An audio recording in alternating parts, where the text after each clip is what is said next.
నా కూతురు ప్రాణం పోయినా కూడా తప్పు చేయదు. చేసింది, నేను చూశాను.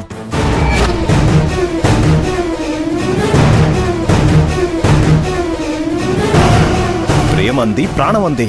నాకిష్టం లేకపోయినా వాడి సంతోషం కోసం ఆ రోజు ఈ పెళ్లి ఒప్పుకున్నాను. కానీ నా తమ్ముణ్ణి అమాయకుని చేసి అందరి ముందు ప్రేమ నటిస్తూ చాటుగా వాణ్ణి ఎంత హింస పెడుతుందో తెలుసా?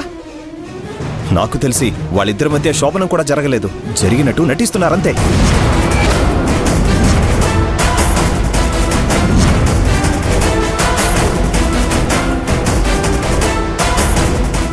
రాఘవ, ఏంటయ్యా అలా మాట్లాడతావు? అలా ఏముండదు. మేమొచ్చినప్పుడు కూడా చూసాం కదా, వాళ్ళిద్దరూ చాలా సంతోషంగా ఉన్నారు. మాధవ్ నా కూతుర్ని ఎంతో ప్రేమగా చూసుకుంటున్నాడు. నా కూతురు కూడా మాధవ్తో ఎంతో ప్రేమగా ఉంది. అదంతా నటన. ఎవరి దగ్గర నేర్చుకుందో, ఎలా నేర్చుకుందో.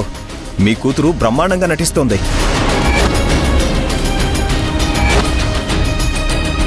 నేను కూడా మీలాగే అనుకున్నాను. వాళ్ళిద్దరూ సంతోషంగా ఉన్నారు కదా, సరే చిన్న చిన్న తప్పులున్నా క్షమించేద్దాం అనుకున్నాను.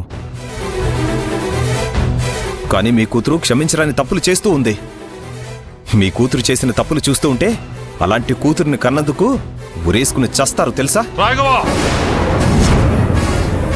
నువ్వేం చూసావో నాకు తెలీదు. నా కూతురు గురించి మాత్రం ఇష్టం వచ్చినట్టు మాట్లాడుకో. మాట్లాడడం కాదు, వెంటనే బయలుదేరండి. మీ కూతురు ఏం చేస్తుందో నేను చెప్పడం కాదు, మీ కళ్ళారా మీరే చూద్దురు గాని. సరే, ఇప్పుడే బయలుదేరుతున్నాను. రా, ఎదురు చూస్తూ ఉంటాను నీ కూతుర్ని నీతో బయటికి గెంటేయడానికి.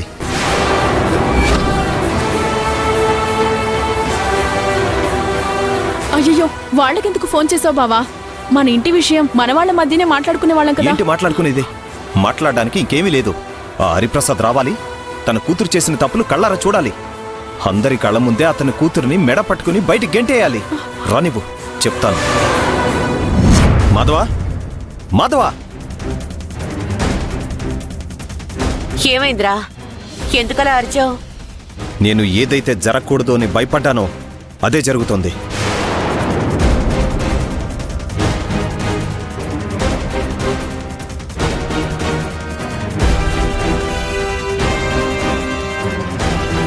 నమ్మించి మోసం చేస్తున్నారు మనల్ని. మన ఇంట్లో మనల్ని మోసం చేసేవాళ్ళెవరున్నారా?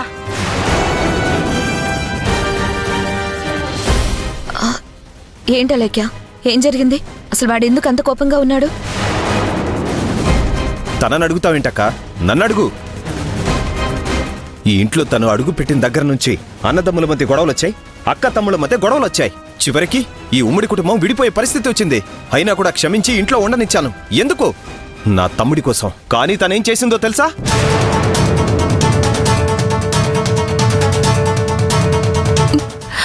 నేనేం చేశాను బావగారు?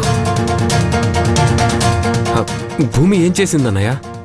నువ్విలా మెత్తగా ఉన్నావు కాబట్టే తను ఇష్టం వచ్చినట్టు ఆడుతోందిరా. మా ముందు ఒకలాగా బయట ఒకలాగా నటిస్తోంది.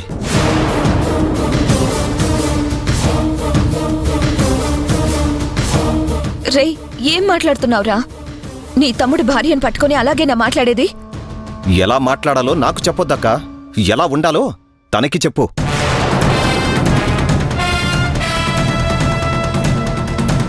అసలేమైందిరా? అమ్మా, రానివ్వు. రావాల్సిన వాళ్ళు వచ్చిన తర్వాత అందరి ముందే మాట్లాడుకుందాం. ఈరోజు భూమి విషయం అటో ఇటో తేలిపోవాలి.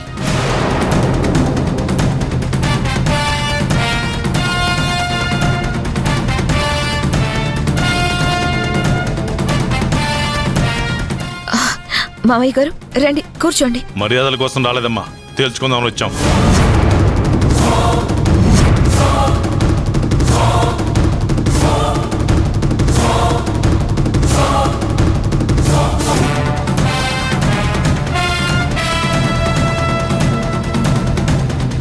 ఏంటి నువ్వు తేల్చుకునేది?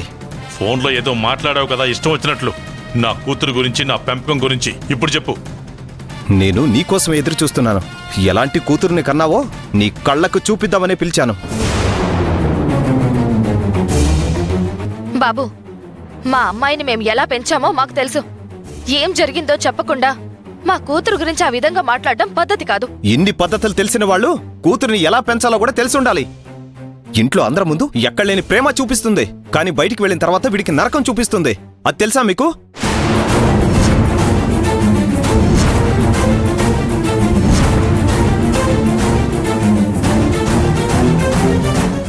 రాఘవ, భూమి మాధవ్కి నరకం చూపించడం ఏంట్రా?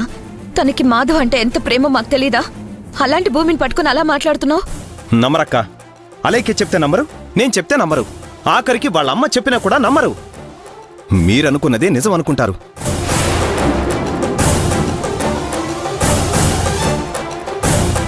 ఇన్ని రోజులు భూమి మనల్ని మోసం చేస్తోందక్క. రాఘవ, మోసం చేస్తుంది అది ఇది అని నా కూతురు గురించి మాట్లాడద్దు. నీ కూతురు ఏం చేసిందో చూశాక నువ్వే చెప్పు.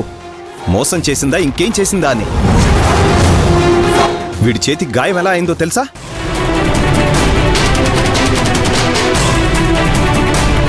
అదేరా, వాడికి హోటల్లో ఏదో కాలిందన్నాడు కదా. కాదు, ఇదిగో ఈమె వల్లే వీడి గుళ్ళో చేయి కాల్చుకున్నాడు. అలాక్యా, ఆ వీడియో ఎట్టివు. ఆ.